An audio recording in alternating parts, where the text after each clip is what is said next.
नमस्कार, संस्कृति पीसेस के इस यूट्यूब प्लेटफॉर्म पर आप सभी का स्वागत है। मेरा नाम है प्राची मिश्रा। चलिए देख लेते हैं आज कौन कौन से प्रमुख मुद्दे हैं जिन पर विस्तार से चर्चा करने वाले।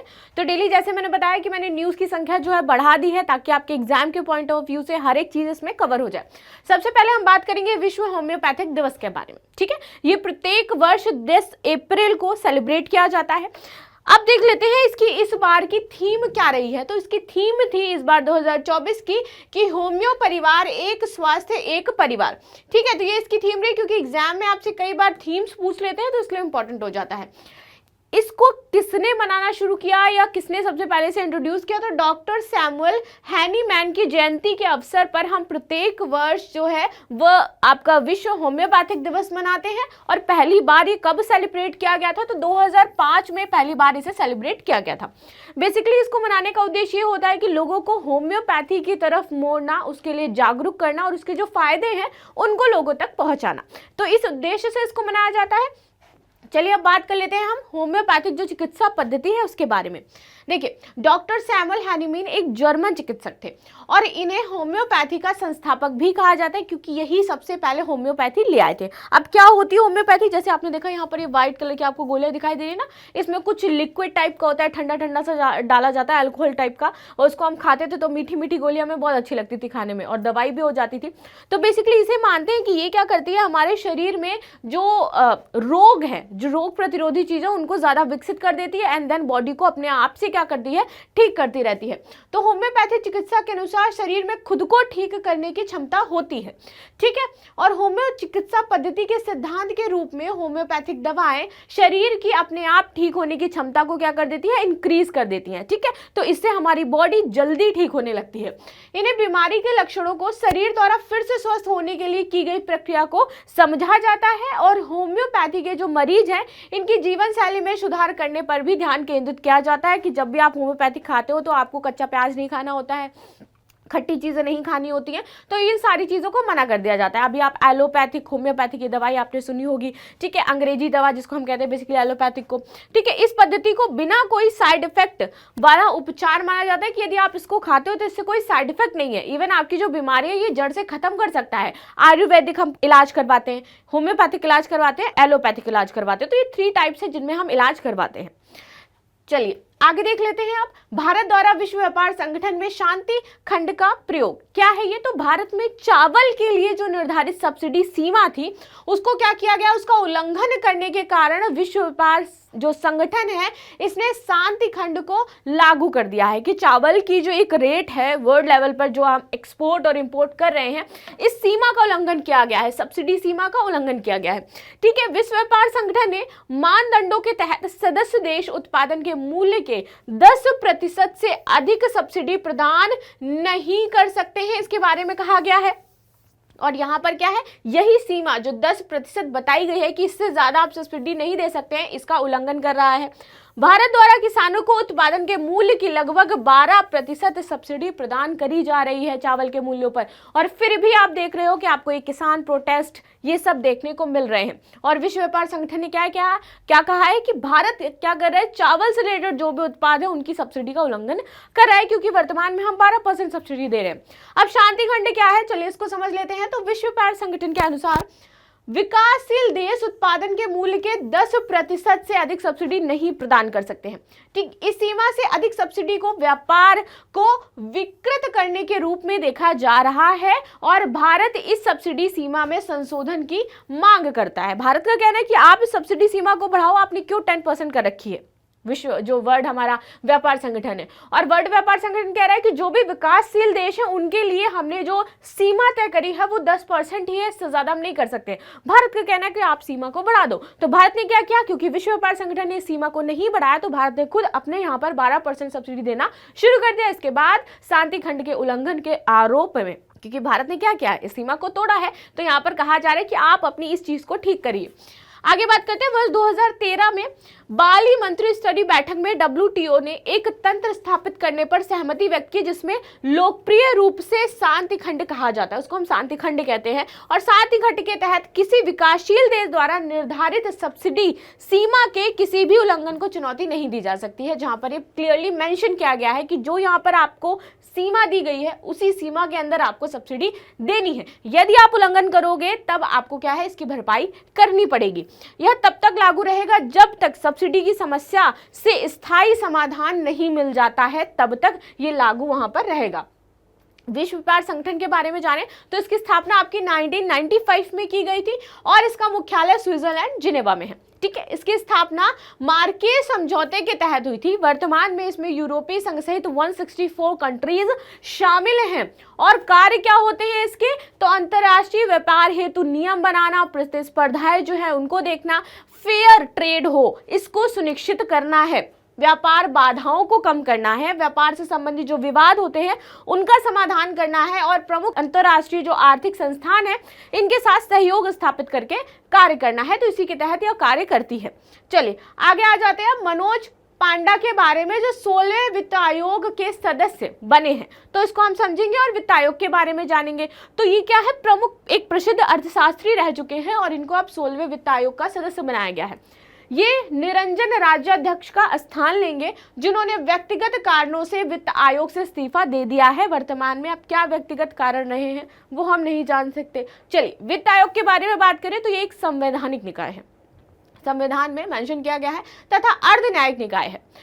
राष्ट्रपति द्वारा इसका जो गठन है वो संविधान का अनुच्छेद 280 के तहत प्रत्येक 5 वर्ष में किया जाता है और 5 वर्ष बाद आप देखोगे अध्यक्ष और सदस्य इसके नियुक्त होते हैं। आगे बात करते हैं इसका मुख्य कार्य क्या है, तो केंद्र और राज्य सरकारों के बीच जो राजस्व संसाधन है उनका आवंटन करना है कि इससे किसी को प्रॉब्लम ना हो, चाहे वो जल हो, चाहे वो फंडिंग हो, चाहे वो कोई योजना को लेकर के कोई मुद्दा हो। तो इन सारे संसाधनों को, वन, जंगल, नदी, इन सारी चीजों को क्या करना है, प्रॉपर तरीके से आवंटन करना है राज्यों और केंद्रों के बीच में। वित्त आयोग अपनी रिपोर्ट राष्ट्रपति को सौंपता है जिसे राष्ट्रपति द्वारा संसद के दोनों सदनों में प्रस्तुत किया जाता है। तो ये किसके लिए उत्तरदायी है, सिर्फ और सिर्फ राष्ट्रपति के लिए उत्तरदायी है। राष्ट्रपति आगे रिपोर्ट कहां भेजेगा, जो उनके संसद के दोनों सदन हैं वहां पर भेजेगा। इसकी जो सिफारिशें हैं वो सलाहकार प्रवृत्ति की होंगी, यानी कि इम्पोज नहीं कर सकता है, सिर्फ सलाह दे सकता है, बाध्य नहीं है इनकी सलाहों को कोई भी मानने के लिए। ठीक है, ये क्या करेगा, सिर्फ सलाह दे सकता है कि आप इस क्षेत्र में ऐसा कार्य कर सकते हो, आप न्यू एजुकेशन पॉलिसी में ये चेंजमेंट कर सकते हो, आप अगर कोई योजना ला रहे हो तो उसको ऐसे कंसीडर कर सकते हो। ऐसा नहीं है कि अगर इसने कह दिया है तो वो पत्थर की लकीर है, मानना ही है। इसे मानना या ना मानना सरकार पर निर्भर है। प्रथम वित्त आयोग को वर्ष 1951 में गठित किया गया था और वित्त आयोग में एक अध्यक्ष होता है और उसके साथ 4 अन्य सदस्य शामिल होते हैं। टोटल 5 लोगों का ये एक तरीके से संगठन होता है। 16 वित्त आयोग की बात करें तो इसका गठन 2023 में हुआ, क्योंकि अब इस नीति आयोग में पूर्व उपाध्यक्ष अरविंद पनगड़िया को इसका अध्यक्ष बनाया गया है। इनकी सिफारिशें 31 अक्टूबर 2025 तक उपलब्ध रहेंगी, अब जो बनी है, और इनकी सिफारिशें 1 अप्रैल 2026 से अगले 5 वर्ष की अवधि के लिए लागू हो जाएंगी। ठीक है, तो इस प्रकार से ये वर्क करता है। आगे बात करें 16 वित्त आयोग के सदस्य के बारे में, तो इनके अध्यक्ष डॉक्टर अरविंद पनगड़िया है। सदस्य कौन है, अजय नारायण झा है, एनी जॉर्ज मैथ्यूज है, मनोज पांडा है और सौम्यकांति घोष है। चलिए आगे बात कर लेते हैं हम किसके बारे में, Indo Pacific economic framework for prosperity द्वारा स्वच्छ अर्थव्यवस्था के बारे में। अभी जैसे आप सभी को पता है कि हमारे फंडामेंटल राइट में एक बहुत बड़ा चेंजमेंट किया गया है। ठीक है, जहां पर आर्टिकल 14 से लेकर के 21 के बीच में आपके चेंजमेंट आए हैं। हमारा आर्टिकल 21 राइट टू लाइफ से रिलेटेड है, लिव से रिलेटेड है, और यहाँ पर अब क्लाइमेट चेंज को ऐड कर दिया गया है। इसके खिलाफ हमारा अधिकार है, यानी कि स्वच्छ क्लाइमेट में हमें रहने का अधिकार है, तो इसको ऐड कर दिया गया है संविधान के द्वारा। एक हिस्टोरिकल चेंजमेंट आया है और यहाँ पर हम इसी के बारे में अब थोड़ी सी चर्चा करेंगे और इससे रिलेटेड क्या चीजें हैं इनको भी देखेंगे। तो Indo Pacific economic framework for prosperity द्वारा सिंगापुर में स्वच्छ अर्थव्यवस्था निवेशक मंच का आयोजन किया गया है। ठीक है, और मैं यहाँ पे बात कर रही हूँ किसकी, स्वच्छ एनवायरनमेंट की, किसको अब ज्वाइन कर दिया गया है। इंडिया के हमारे जो फंडामेंटल राइट्स है उनमें तो एक हमारा फंडामेंटल राइट बढ़ गया है। अब इसका प्रबंधन भारत की राष्ट्रीय निवेश संवर्धन एजेंसी इन्वेस्ट इंडिया द्वारा किया गया है और यह जो क्षेत्र है ये शीर्ष निवेशकों, जो परोपकारी हैं, जो संस्थाएं हैं, वित्तीय संस्थाएं, नई कंपनियां, स्टार्टअप उद्यमियों को एक मंच पर लेकर के आएंगी। मतलब इस समिट में इतने सारे लोग जो है वो शामिल होंगे और एक अर्थव्यवस्था जो फेयर और स्वच्छ अर्थव्यवस्था है उसको विकसित करने का प्रयास करेंगे। उसके लिए अपनी नई नई जो थॉट्स होंगे उनको शेयर करेंगे। कहीं यदि उन्हें इन्वेस्ट करना होगा किसी सेक्टर में तो उसको लेकर के वो आगे प्रोसेस करेंगे। इसका उद्देश्य टिकाऊ बुनियादी ढांचे, जलवायु प्रौद्योगिकी और अक्षय ऊर्जा परियोजनाओं के लिए निवेश जुटाना है। Basically Indo Pacific economic framework for prosperity के बारे में बात करें तो ये स्वच्छ अर्थव्यवस्था निवेशक फोरम की एक पहल है। इसकी शुरुआत आपकी मई 2022 में की गई थी। इसका उद्देश्य हिंद प्रशांत क्षेत्र में सहयोग करना है, स्थिरता को बढ़ावा देना है और समृद्धि को बढ़ावा देना है। साथ ही साथ यह हिंद प्रशांत क्षेत्र के देशों को लचीले, टिकाऊ और समावेशी आर्थिक विकास के लिए आगे आने के लिए सहयोग करती है, उनके साथ आगे बढ़ती है। ठीक है, आगे बात कर लेते हैं। वर्तमान में इसमें 14 भागीदार देश हैं। कौन कौन से हैं? Bharat, Australia, Brunei, Darussalam, Fiji, Indonesia, Japan, Korea गणराज्य, Malaysia, New Zealand, Philippines, Singapore, Thailand, America and Vietnam है। भारत में वाणिज्यिक विभाग IPEE से जुड़े कामकाज के लिए नोडल एजेंसी है। IPEF के जो सहयोग के 4 स्तंभ हैं वो कौन कौन से हैं? व्यापार, आपूर्ति श्रृंखला, स्वच्छ अर्थव्यवस्था व निष्पक्ष अर्थव्यवस्था। आगे बात कर लेते हैं उगादि उत्सव के बारे में। चर्चा में क्यों है? क्योंकि 9 अप्रैल को तेलंगाना और आंध्र प्रदेश में नव वर्ष उगादि उत्सव मनाया जाता है कि ये नव वर्ष आ गया है तो उसी के तर्ज पर यानी कि उसी को देखते हुए सेलिब्रेट किया जाता है एज अ उगादि उत्सव। तेलुगु भाषी लोग इसे तेलुगु नववर्ष का उपलक्ष्य मानते हैं और इसका मतलब होता है वर्ष की शुरुआत। ऐसा माना जाता है कि इस दिन भगवान ब्रह्मा ने संसार की रचना की थी और ये हिंदू कैलेंडर के पहले महीने चैत्र के पहले दिन से शुरू हो जाता है। हिंदू कैलेंडर के अनुसार नए साल का यह पहला दिन होता है, जैसे कल मैंने आपको बताया था। तो कल मैंने आप सभी को इवन इसके लिए विशेष भी दी थी कि न्यू ईयर की आप सभी को हार्दिक शुभकामनाएं।